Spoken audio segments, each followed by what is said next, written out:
دیگر دوست ممالک کے ساتھ بھی مشترکہ مشقیں کی جاتی ہیں، تو اس سے پاکستان نیول ایویشن نے کیا اسباق حاصل کیے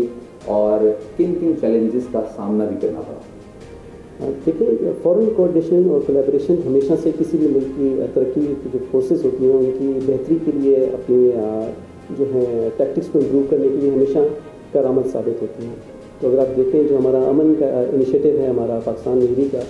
اس میں ہمیشہ سے جو فورن نیویز آپ کے پاس آتی ہیں، آپ ان کے ساتھ بیٹھتے ہیں، ٹیبل ٹاپ ڈسکشنز کرتے ہیں، ایکسرسائزز کرتے ہیں،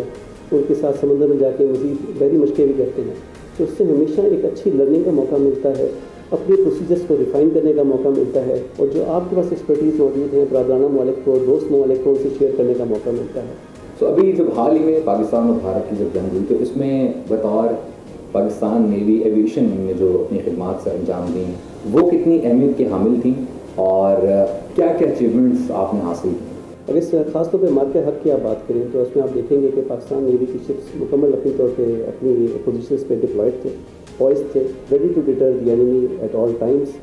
اس موقع پہ نیول ایویشن کا جو رول تھا وہ یہ تھا کہ دشمن کی ہر قسم کی موومنٹ کے اوپر نظر رکھی جائے اور جو انفارمیشن اس کے پاس آئے وہ فوری طور پہ فلیٹ کمانڈر کو پرووائڈ کی جائے. تو نیول ایویشن کی سب سے بڑی اچیومنٹ اس میں یہی تھی کہ دشمن کی ہر موومنٹ پہ ہماری نظر تھی. ان کے جو کمپلیٹ جو ایئر کرافٹ کیریئر ہو گیا، چاہے ان کے وار شپس ہو گئے، چاہے ان کے ایئر کرافٹ ہو گئے، دے ور آل ویل آبزرو، ہماری آبزرویشن میں تھے اور کمپلیٹ انفارمیشن آگے لے کی گئی، جس کی وجہ سے ہمیں اپنی پلیسمنٹ میں مزید آسانی رہی. سبسکرائب کریں اور بیل دبائیں تاکہ کوئی خبر رہ نہ جائے.